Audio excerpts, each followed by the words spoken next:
કેમ છો વિદ્યાર્થી મિત્રો? રેડોક્સ પ્રક્રિયાના આ લેક્ચરમાં આપણે ભણીશું ઓક્સિડેશન આંક નક્કી કરવાના નિયમો.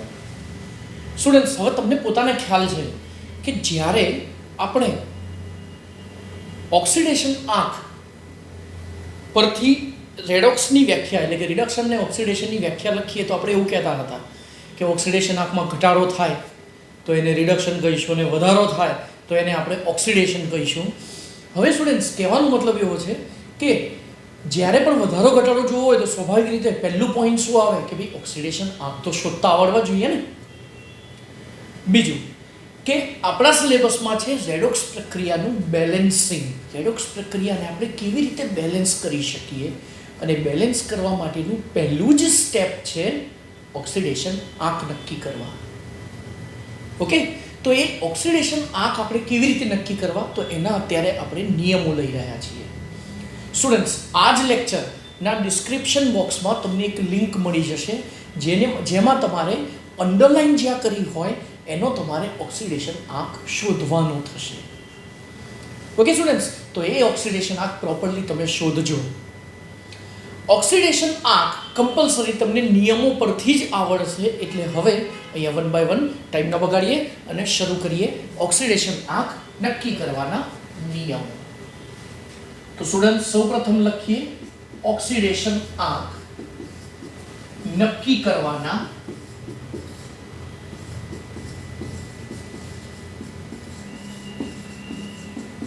નિયમો. ઓકે, હવે આ ઓક્સિડેશન આંક કઈ રીતે નક્કી કરી શકાય તો 1 by 1 એના આપણે નિયમો જોઈએ. તો સ્ટુડન્ટ્સ, નિયમ નંબર 1. પ્રથમ નિયમ આ પ્રમાણે છે. સામાન્ય રીતે જ્યારે પણ તમને સિંગલ તત્વો દેખાય, તત્વોના પરમાણુ આપેલ હોય કે પછી અણુ આપેલા હોય ના ઓક્સિડેશન આંક તથા સંયોજનના કુલ ઓક્સિડેશન આંક, સંયોજનના કુલ ઓક્સિડેશન આંક 0 ગણવામાં આવે છે. તેમજ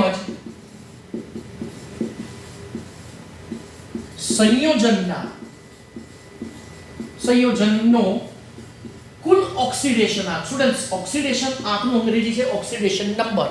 તો હવે જ્યાં જ્યાં ઓક્સિડેશન આંક લખવાનો હશે ત્યાં હું O ડોટ N ડોટ લખીશ, બરાબર? તો તેમજ સંયોજનનો કુલ ઓક્સિડેશન આંક પણ 0 ગણવામાં આવે છે.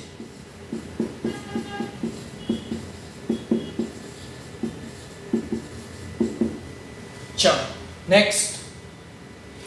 હવે આમાં ઉદાહરણ જોઈએ કે જેના ઉપરથી તમને ફંડામેન્ટલ પરફેક્ટ ક્લિયર થાય. તો સ્ટુડન્ટ્સ, હવે આપણે અહીંયા જોઈએ ઓક્સિડેશન આંક. એ તો લખ્યા 0 પર કયા? જ્યારે તમને સિંગલ Fe તત્વ દેખાય, ત્યારબાદ Sn આપેલ હોય, ત્યારબાદ Cu આપેલ હોય, Ag આપેલ હોય, Cr આપેલા હોય, તો આ બધા તત્વો છે, બરાબર? અણુ લઈએ જેમ કે H2, Cl2, Br2, O2, N2, P4, S8, બરાબર? આ બધા અણુઓ છે. તો આ બધાનો ઓક્સિડેશન આપણે શું લખીશું? જ્યારે જ્યારે તમને આવા તત્વો દેખાય અથવા તો અણુ દેખાય તો એનો ઓક્સિડેશન આંક આપણે 0 લઈશું. અને હવે મોસ્ટ ઇમ્પોર્ટન્ટ સ્ટુડન્ટ્સ, ધ્યાનથી જોજો, મોસ્ટ ઇમ્પોર્ટન્ટ સંયોજન. તો સંયોજનનો તો આપણે અહીંયા કુલ ઓક્સિડેશન આંક ગણવાનો છે. કોનો? સંયોજનનો આપણે કુલ ઓક્સિડેશન આંક ગણવાનો છે. ચલો હવે હું એમ કહું, તમે મને સંયોજનના ઉદાહરણ કહો. જેમ કે HCl, NaCl, H2SO4, FeSO4, FeCl3, CuSO4 વગેરે વગેરે વગેરે. કોઈ પણ સંયોજનનો કુલ ઓક્સિડેશન આંક હંમેશા આપણે શું ગણીશું? 0. ઓકે, ચલો તો આ થયો આપણો પહેલો નિયમ. નેક્સ્ટ ફરી એકવાર નિયમ જોઈ લઈએ સ્ટુડન્ટ્સ. જ્યારે પણ તમને તત્વો આપેલા હોય કે પછી અણુઓ આપેલા હોય કે પછી સંયોજનો આપેલા હોય તો આમના કુલ ઓક્સિડેશન આંક હંમેશા આપણે 0 એટલે કે 0 ગણીશું. Next number 2. સેકન્ડ પોઈન્ટ એવો છે, આલ્કલી ધાતુ તત્વો, આલ્કલી ધાતુના સંયોજનો માં તેમનો સંયોજન હોય તો જ બરાબર તેમનો ઓક્સિડેશન આંક +1 ગણીશું. જ્યારે આલ્કલાઇન ધાતુના સંયોજનોમાં તેમનો ઓક્સિડેશન આંક આપણે ગણીશું +2. તો જો આલ્કલી ધાતુઓ, ચલો હવે ભાગ પાડી દો. આલ્કલી ધાતુઓ કયા અને આલ્કલાઇન અર્ધ ધાતુ તત્વો કયા? તો આલ્કલી ધાતુ તત્વો લિથિયમ, સોડિયમ, પોટાશિયમ, રુબિડિયમ, સીઝિયમ. આના પછી આવે છે આગળ ફ્રાન્સિયમ, પણ એ રેડિયો એક્ટિવ છે એટલે આપણે ગણીશું નહીં.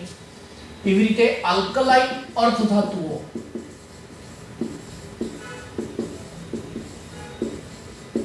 આ અર્ધ ધાતુઓ કઈ કઈ students? Beryllium, magnesium, calcium, strontium, barium, ત્યારબાદ આવે છે રેડિયમ, એ રેડિયોએક્ટિવ છે, છેલ્લું નહીં ગણીએ.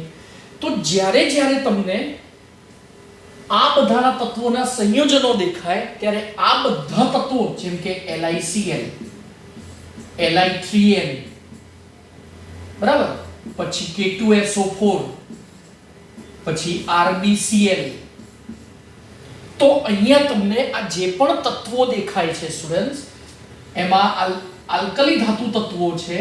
તો આ આલ્કલી ધાતુ તત્વોનો ઓક્સિડેશન આંક હંમેશા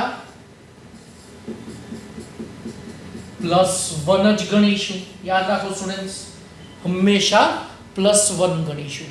એવી રીતે આલ્કલાઇન અર્ધ ધાતુ તત્વોની વાત કરીએ તો બેરિલિયમનું સંયોજન BeCl2, MgSO4, CaF2, SrCl2, BaNO3 twice, barium nitrate, બરાબર. આ બધા સંયોજનો અમુક વગેરે વગેરે લખ્યા. પણ જ્યાં જ્યાં તમને આ તત્વો દેખાય તો આ તત્વોનો ઓક્સિડેશન આંક આપણે હંમેશા ગણીશું કેટલો?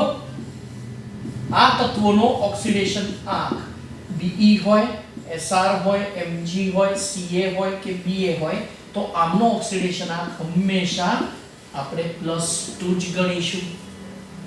તો ફરીથી જેમ પહેલા નિયમમાં આપણે તત્વ સ્વરૂપે હોય, અણુ સ્વરૂપે હોય તો એમનો ઓક્સિડેશન આંક 0.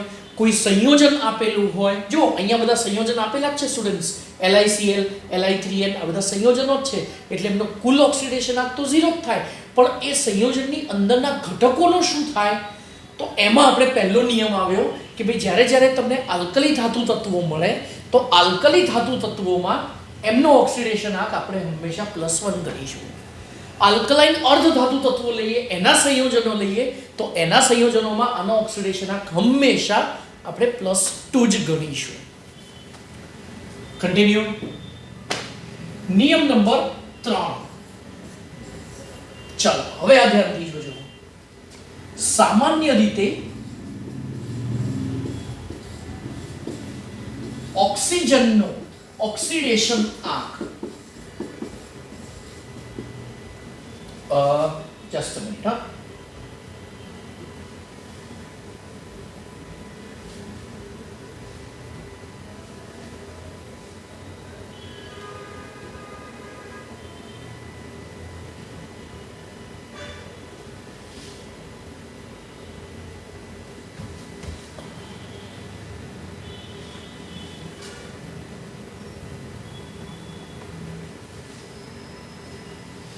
ઓક્સિજનનો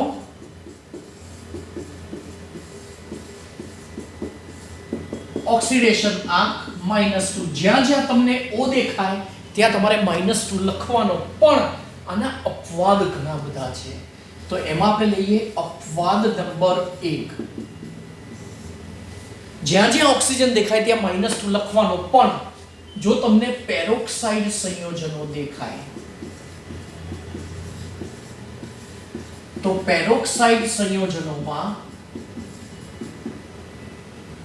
O નો ઓક્સિડેશન નંબર -1 લઈશું. હવે તમને એમ થાય કે શેમાં પેરોક્સાઇડ હોય, તો એ પણ સ્ટુડન્ટ્સ લિમિટેડ જ છે. તો એ છે H2O2, ઓકે, ત્યારબાદ Na2O2, ત્યારબાદ BaO2, ઓકે, અને ત્યારબાદ HO2 તો આ ચારમાં જે ઓક્સિજન છે એમાં એનો ઓક્સિડેશન આંક શું છે? -1. ચલો પ્રૂવ કરીએ. સ્ટુડન્ટ્સ હમણાં જ મેં તમને એના આપણે અહીંયા બે ઉદાહરણ આપણી પાસે છે જ સારામાં સારા, Na2O2 અને BaO2. ચલો એ બે ઉદાહરણથી તમને પરફેક્ટ ક્લિયર થઈ જશે. Na2O2 અને BaO2. સ્ટુડન્ટ્સ હમણાં જ આગળનો નિયમ ભણ્યા કે lithium, sodium, potassium, rubidium, caesium આ બધા તત્વોના સંયોજન દેખાય ત્યારે એમનો ઓક્સિડેશન આંક આપણે +1 જ લઈ શકીએ. આનો ઓક્સિડેશન આંક આપણે +1 જ લઈ શકીએ. તો જો સોડિયમ છે જ અહીંયા, તો એનો ઓક્સિડેશન આંક હવે શોધીશું આપણે. તો આનો ઓક્સિડેશન આંક આવી રીતે થશે. સોડિયમનો ઓક્સિડેશન આંક +1. એવા કેટલા સોડિયમ છે? 2. ચલો ઓક્સિજનનો ખબર નથી, તો ધારો કે એક ઓક્સિજનનો x, એવા 2 ઓક્સિજન છે એટલે 2x.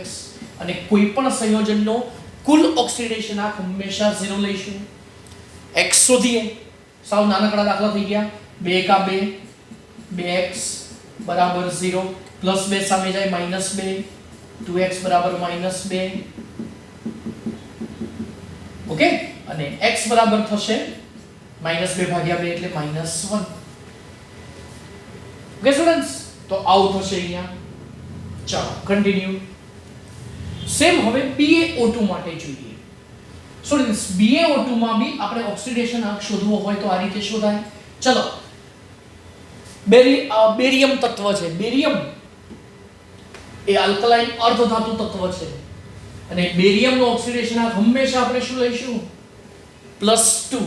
તો અહીંયા BaO2 માં બેરિયમનો ઓક્સિડેશન આંક હવે આપણે લખીએ તો બેરિયમનો ઓક્સિડેશન આંક ચલો +2 જ થાય. 2 ઓક્સિજન ટોટલ કોઈ પણ સંયોજનનો 0 માટે 2x બરાબર -2, x બરાબર -1. ઓકે, તો આ થયું ઓક્સિજનનો ઓક્સિડેશન આંક -1 અને એ છે આપણો અપવાદ નંબર 1. નેક્સ્ટ સ્ટુડન્ટ્સ અપવાદ નંબર 2 જોઈએ. હવે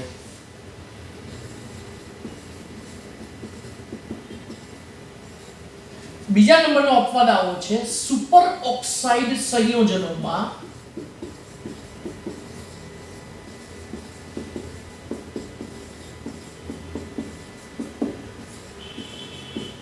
O નો ઓક્સિડેશન આંક -1/2 ગણવામાં આવે છે. ચલો સુપર ઓક્સાઇડ કોને કહીશું? તો સ્ટુડન્ટ્સ આ પણ લિમિટેડ જ છે. સુપર ઓક્સાઇડ માત્ર 3 જ તત્વો સુપર ઓક્સાઇડ બનાવી શકે છે. KO2, RbO2 અને CSO2. ચલો ત્રણેય માટે આપણે શોધીએ. ફરીથી સ્ટુડન્ટ્સ આ આવ્યા આલ્કલી ધાતુ તત્વો, આ આવ્યા આલ્કલી ધાતુ તત્વો. અને હવે આ ત્રણેય તત્વોનું જો આપણે ઓક્સિડેશન આંક શોધીએ તો સ્ટુડન્ટ્સ કેટલો થશે? પોટેશિયમનો હંમેશા 1, 2x બરાબર 0 માટે 2x બરાબર થશે -1, x બરાબર -1/2. સિમ્પલ. ચલો બાજુમાં કેલ્ક્યુલેશન થોડી ફાસ્ટ લખું. Rubidium +1, 2 oxygen 2x total 0, 2x બરાબર +1 સામે જાય -1, x બરાબર -1/2. નેક્સ્ટ જોઈએ CSO2 CS કુટુંબમાં ફરીથી cesium +1 2 oxygen 2x total 0 2x બરાબર -1 x બરાબર -1/2 તો કહેવાનો મતલબ એવો છે સ્ટુડન્ટ્સ કે જ્યારે સુપર ઓક્સાઇડ સંયોજનો જે ટોટલ 3 છે તો આ સુપર ઓક્સાઇડ સંયોજનોમાં એનો ઓક્સિડેશન આંક -1/2 લઈશું અને હવે લઈએ અપવાદ નંબર 3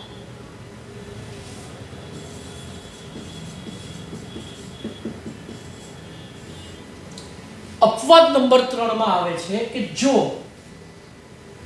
ઓક્સીફ્લોરાઇડ સંયોજનો હોય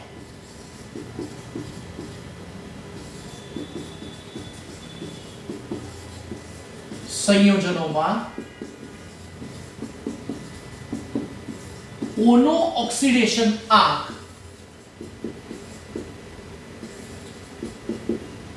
હંમેશા ધન લેવામાં આવે છે એટલે પોઝિટિવ હોય બરાબર એક્ઝામ્પલ જોઈએ સ્ટુડન્ટ્સ આના માત્ર બે જ એક્ઝામ્પલ છે એક છે O2F2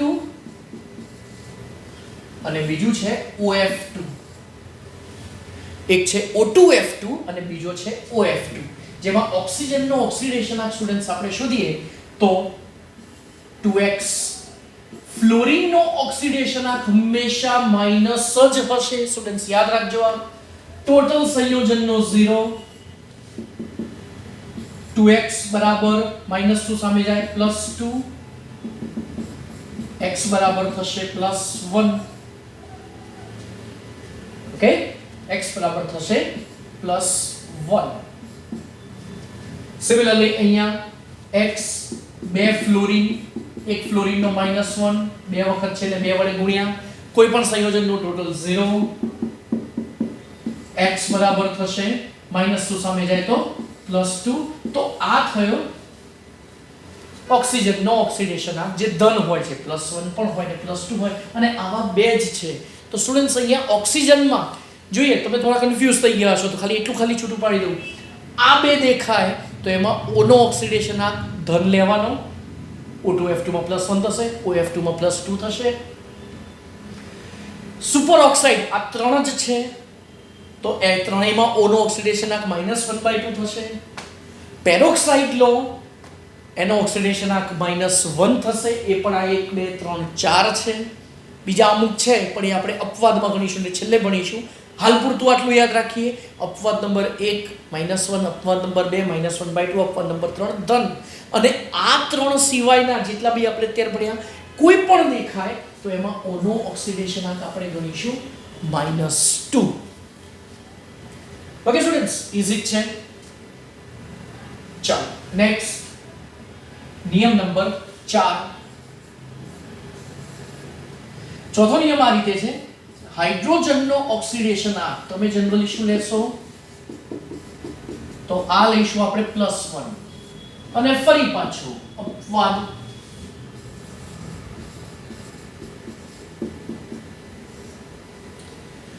અપવાદમાં એવું છે કે જ્યારે હાઇડ્રોજન ધાતુ સાથે જોડાય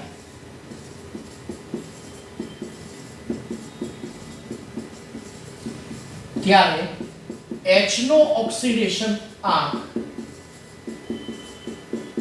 આપણે લઈશું -1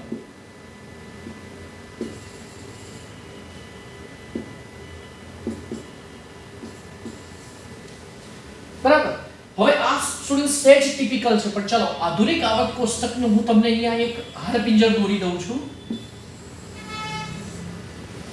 બરાબર ચલો જ્યાં જ્યાં ધાતુ છે ને ત્યાં હું ગ્રીન કલર કરી દઉં છું તો આ બધી ધાતુઓ છે અહીંયા zigzag લાઈન છે તમને કદાચ ખ્યાલ હોય તો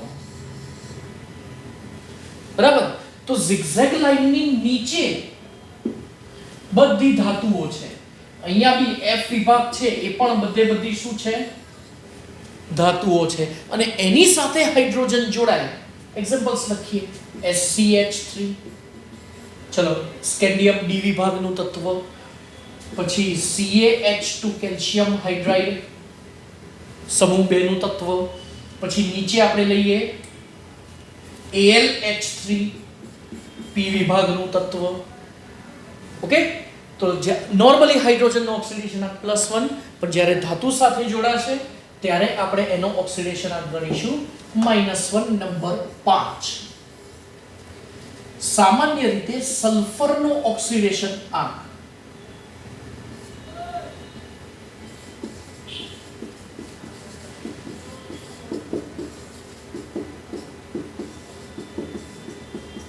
તો સલ્ફરનો ઓક્સિડેશનાંક આપણે ગણીશું -2. ઓકે, સલ્ફરનો ઓક્સિડેશનાંક -2, પણ ફરી પાછું અપવાદ FeS2 માં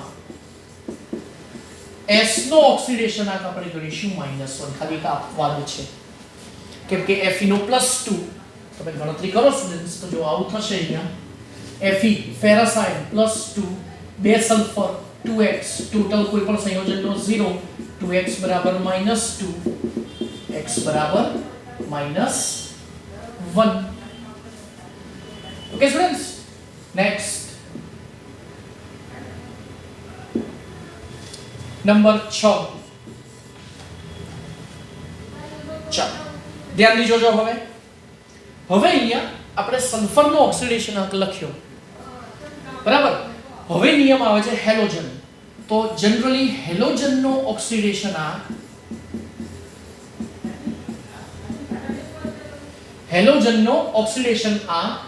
જનરલી લેવાય છે -1. હવે આના ઇમ્પોર્ટન્ટ ફેક્ટ્સ લખવા છે. અપવાદ છે જ આના, પણ ઇમ્પોર્ટન્ટ ફેક્ટ્સ આ યાદ રાખો જે લખું છું એ. સ્ટુડન્ટ્સ, જ્યારે આપણે ફ્લોરિન લઈએ તો F નો ઓક્સિડેશન આંક હંમેશા -1 જ હશે, કેમ કે ફ્લોરિનની વિદ્યુત ઋણતા સૌથી વધારે છે, બરાબર. જ્યારે બાકીના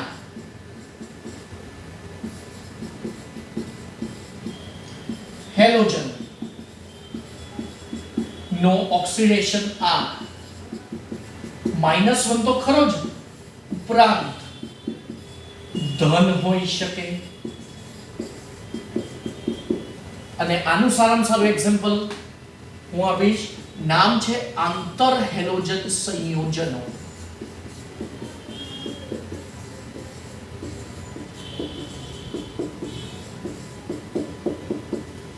ઓકે, આંતર હેલોજન એટલે એક હેલોજન બીજા સાથે જોડાય, જેમ કે ClF3,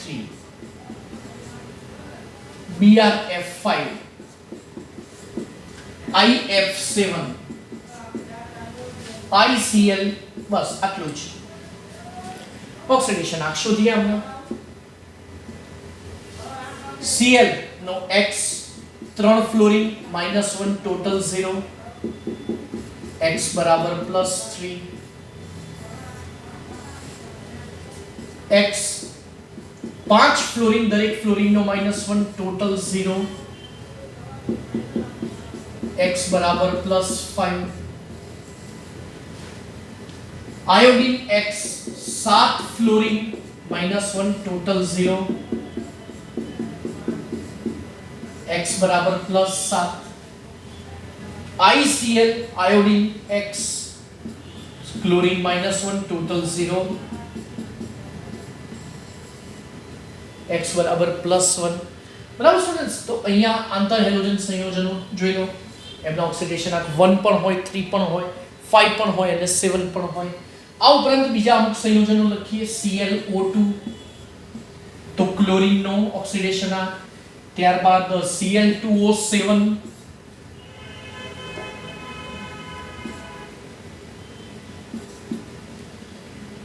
ઓકે. ચલો પછી Cl2O. ચલો તો આ ત્રણમાં ક્લોરીનના ઓક્સિડેશનાંક પણ ધન મળશે. સ્ટુડન્ટ્સ, હોમવર્કમાં તો અહીંયા નિયમ નંબર 6 આપણે પૂરો કર્યો, જેમાં હેલોજનના ઓક્સિડેશનાંક, જેમાં ફ્લોરિનનો હંમેશા -1 જ હોય, બીજા બધાના ધન હોઈ શકે, ડિપેન્ડ્સ એની સાથે બીજું કયું તત્વ જોડાયેલ છે. Cl અને F બંનેમાં ફ્લોરિનની વિદ્યુત ઋણતા વધારે, તો સ્વાભાવિક રીતે ફ્લોરિન માઈનસ જ હોય, અને આમે ફ્લોરિન -1 જ હોય છે. Cl અને O માં ઓક્સિજનની વિદ્યુત ઋણતા વધારે. અને સ્ટુડન્ટ્સ, આ ઓક્સિજનની વિદ્યુત ઋણતા નક્કી કરીશું આપણે Z સ્ટાર. તમને જી નીટના લેક્ચરમાં મેં અસરકારક કેન્દ્રીય ધન વીજભાર Z સ્ટાર શોધતા શીખવાડ્યું હતું. Z minus sigma. સિગ્મા એટલે સ્લેટર કોન્સ્ટન્ટ. બરાબર, એની ઉપરથી ખબર પડી જાય Z સ્ટાર બેમાંથી કોનો વધારે કોનો ઓછો. જેનો વધારે હોય Z સ્ટાર એ તત્વ વધુ વિદ્યુત ઋણ, અને જેનો Z સ્ટાર ઓછો એ ઓછું વિદ્યુત ઋણ. એટલે કયું ઋણ કયું ધન એ તમને ખ્યાલ આવી જાય. ઓકે સ્ટુડન્ટ્સ, તો અહીંયા સલ્ફર, હેલોજન, આગળ ઓક્સિજન, એની આગળ હાઇડ્રોજન કમ્પ્લીટ થઈ ગયું. નેક્સ્ટ હવે લઈએ છીએ કાર્બન. એટલે નિયમ નંબર આવશે 7.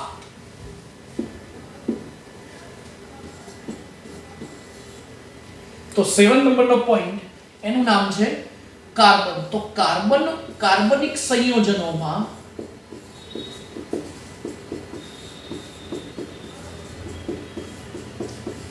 કાર્બનના ઓક્સિડેશન આંક તેની સાથે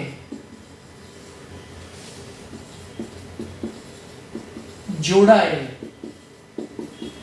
તત્વની વિદ્યુત ઋણતા પર આધાર રાખે છે.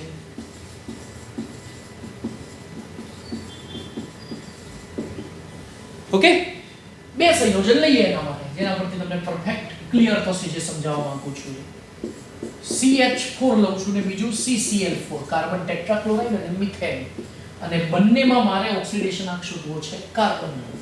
તો કાર્બન કરતા હાઇડ્રોજનની વિદ્યુત ઋણતા ઓછી, એટલે x+4 કૌંસમાં 1 ટોટલ 0, x બરાબર થશે -4.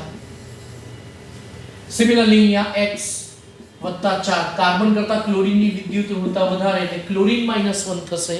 તો અહીંયા x બરાબર થશે +4. ઓકે સ્ટુડન્ટ્સ, ચલો હવે મારે બે ત્રણ એક્ઝામ્પલ સમજાવીને પછી ઓક્સિડેશન આંક શું છે એ સમજાવવું છે. ધારો કે હું લખું C2H6 ઇથેન વાયુ, ખ્યાલ હશે તમને. ત્યારબાદ C5H12. ચલો બે ઉદાહરણ સમજીએ, એના ઉપરથી તમને પ્રોપર ખ્યાલ આવી જશે કે હું શું કહેવા માંગુ છું. C2H6 માં ચલો આનો 2x, 6 હાઇડ્રોજન, દરેક હાઇડ્રોજનનો એક ટોટલ 0, 2x બરાબર -6, તો x બરાબર -3. અરે બાપ રે, આવું કેવી રીતે? અહીંયા તો -4 ને +4 તો -3. અરે આ જોઈએ 5 કાર્બન, તો 5 કૌંસમાં x, 12 હાઇડ્રોજન, દરેક હાઇડ્રોજનનો એક, ટોટલ કોઈ પણ સંયોજનનો 0, માટે 5x બરાબર 12 + 12, સામે જાય તો -12, તો x બરાબર થશે અરે બાપ રે -12/5. તો સ્ટુડન્ટ્સ, કહેવાનો મતલબ એવો છે કે ઓક્સિડેશન આંક વસ્તુ શું છે. તો ચલો C2H6 હું લખું તો અહીંયા બધી જગ્યાએ હાઇડ્રોજન છે, બધી જગ્યાએ હાઇડ્રોજન છે. તો આ બધા હાઇડ્રોજનનો ઓક્સિડેશન આંક શું થાય? +1. એટલે આજુબાજુમાં બધો +1 છે, તો વીજભારનું વિતરણ બે કાર્બનની વચ્ચે થઈને ટોટલ 6 હાઇડ્રોજન એટલે +6, તો બે કાર્બનની વચ્ચે -3 માં એમ કરીને ટોટલ -6 થવો જોઈએ. એટલે દરેક કાર્બન પર, ઈચ કાર્બન પર -3 વીજભાર આવ્યો. એટલે આની ઉપર -3, આની ઉપર -3. હવે વાત કરીએ પેન્ટેનની. C5H12 આપણે હમણાં લખ્યું હતું ને,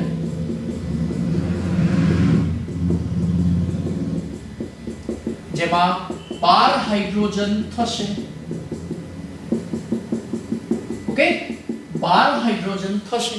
અને આ 12 હાઇડ્રોજનનું જો અમારે વિતરણ જોવું હોય તો શું તમને એટલો તો ખ્યાલ આવી ગયો હશે કે આ બધા હાઇડ્રોજનનો વીજભાર કેટલો? +1. બરાબર. તો અહીંયા 5 કાર્બન પર કુલ વીજભાર કેટલો થશે? 5 કાર્બનનો થઈને -12, તો દરેક કાર્બન ઉપર -12/5, -12/5 દરેક ઉપર, અને કુલ 5 કાર્બન પર થઈને -12 વિતરિત થયો. એટલે આના ઉપરથી એટલું તો સમજણ પડી હશે કે ઓક્સિડેશન આંક હકીકતમાં છે શું? તો એ એક પ્રકારનું વીજભારનું વિતરણ છે, ડિસ્ટ્રીબ્યુશન છે કે ઓવરઓલ સંયોજનનો 0 એમાંથી જે તે તત્વ પર વીજભાર કેટલો હોય, જે તે તત્વ ઉપર વીજભાર કેટલો હોય, આ એનું એક માપ છે. ઓકે સ્ટુડન્ટ્સ, તો ચલો પરફેક્ટ ખ્યાલ આવી ગયો છે આઈ થિંક ઓક્સિડેશનાંક શું છે, બરાબર છે. તો હવે છેલ્લો જેમાં આપણે કાર્બનિક સંયોજનો કમ્પ્લીટ થઈ ગયા, ત્યારબાદ સલ્ફર, હેલોજન, હાઇડ્રોજન. ઓકે ચલો બધા તત્વો વિશેની સમજૂતી કમ્પ્લીટ થઈ ગઈ. તો હવે છેલ્લો નિયમ 8મો આ છે જ્યારે બહુપરમાણવિક આયનો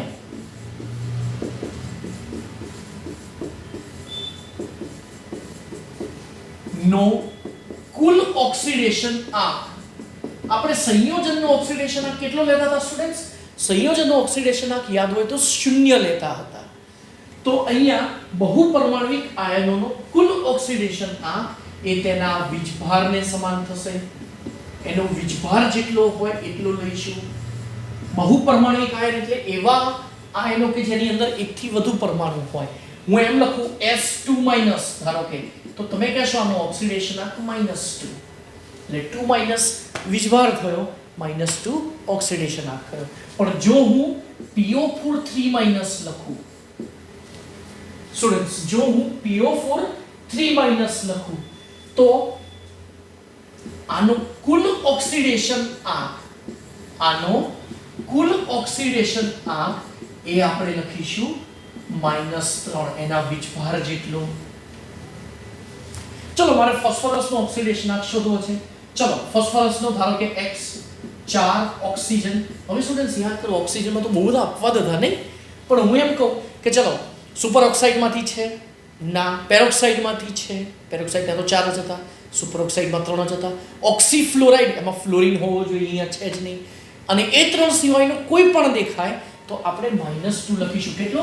-2. અને કુલ ઓક્સિડેશન આંક -3. તો x 2 ચોક -8 સામે જાય તો +8, 8માંથી 3 ગયા, કેટલા થશે સ્ટુડન્ટ્સ? +5. તો અહીંયા ફોસ્ફરસનો ઓક્સિડેશન આંક થયો +5. અમુક બીજા એક્ઝામ્પલ્સ લખીએ, જેમ કે HV6O17 3-. ચલો સેચ ટિપિકલ લખ્યું, HV6O17 3-. બરાબર. ચલો આમાં વેનેડિયમનો ઓક્સિડેશન આંક શોધવાનો થશે, અંડરલાઈન કરી આપું છું અત્યારે. ત્યારબાદ Cr2O7 2- Cr નો શોધીએ. ત્યારબાદ FeF6 3- Fe નો શોધીએ. ચાલો ઓક્સિડેશન આંક હવે શોધીએ, એટલે તમને બહુપરમાણવિક આયનો વિશે કમ્પ્લીટ ખ્યાલ આવી ગયો છે. હાઇડ્રોજનનો 1 6 વેનેડિયમ 6x 17 ઓક્સિજન 17 -2 ટોટલ -3. ચલો 1 + 6x 17 દુ -34 સામે જાય તો +34, તો -3 + 34. અને એક કામ કરીએ, આ +1 ને બી સામે મોકલી દઈએ તો +1 ગયા થયા -1, તો 6x ઇક્વલ્સ થયા +30, એટલે x બરાબર થયા +5. સેકન્ડ શોધીએ 2x 7 -2 ટોટલ -2, 2x બરાબર -2 પ્લસ 7 દુ -14 સામે જાય તો +14, x બરાબર 14 માંથી 2 ગયા 12 / 2 +6. અહીંયા Fe નો x 6 ફ્લોરિન, દરેક ફ્લોરિન નો -1, ટોટલ -3 +6, x બરાબર +3. એકાદ બે લખીએ બીજા હજી. NH4 ચલો ધન લખીએ, 1 + x 3 કોષમાં હાઇડ્રોજન -1. નાઇટ્રોજન અધાતુ તત્વ છે, એટલે નેગેટિવ થશે ટોટલ +1 x બરાબર 1 અને સામે 3 × 3 -3 સામે જાય તો થોડું ભૂલ થઈ ગઈ સ્ટુડન્ટ્સ, સોરી ફોર ધેટ. અહીંયા થશે 4 બરાબર અને હાઇડ્રોજનનો થશે +1. યસ, તો +1 અને 4 × +4 સામે જાય તો -4 x બરાબર -3. અને નાઇટ્રોજનની વિદ્યુત ઋણતા અહીંયા વધારે છે એટલે એ ઋણ થશે. તો સ્ટુડન્ટ્સ, આઈ થિંક તમને પ્રોપર ખ્યાલ આવી ગયો હશે કેવી રીતે ઓક્સિડેશન આંક લેવાય, કેવી રીતે ઓક્સિડેશન આંક ગણાય. પ્રોપર પ્રેક્ટિસ કરો ઓક્સિડેશન આંકની. પ્રોપર ઓક્સિડેશન આંકની પ્રેક્ટિસ હશે તો જ તમને બીજું ફાવી શકશે. ઓકે સ્ટુડન્ટ્સ, તો આટલું તૈયાર કરો. Good bye.